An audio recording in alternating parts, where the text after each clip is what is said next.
بولاية إن صالح تم تنظيم يوما دراسيا حول دور الجمعيات الدينية في الحفاظ على التراث المعماري الإسلامي واحترام المرجعية الدينية في ظل القانون الجديد للمساجد ودفتر الشروط النموذجية لنمط بناء المساجد. أحمد بن مسعود.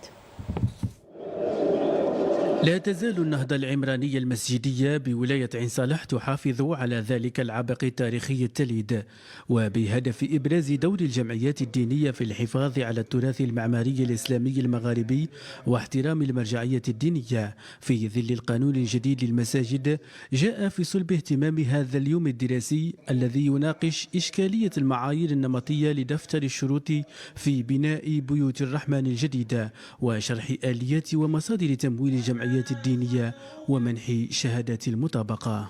تبصير الجمعيات برخصة البناء وكذلك المطابقة، وهذا حتى تسير على منهاج قانوني. خلال هذه اليوم يعني استفدنا نحن كجمعيات على الشروط والقوانين المستحدثة. كانت لنا مداخلة تحت عنوان كيفية إجراءات وشروط إنشاء الجمعيات الدينية. الجمعيات كي يكونوا في وضعية قانونية وكي يكونوا في وضعية إدارية جيدة لهم دور فعال في الحفاظ على هذا النمط العمراني. تطوير وتحسين بناء المساجد بطرق عصرية مع الحفاظ على النمط العمراني المستوحى من المرجعية الدينية هو ما تسعى إليه مديرية الشؤون الدينية والأوقاف مع مديرية التعمير ومختلف الهيئات.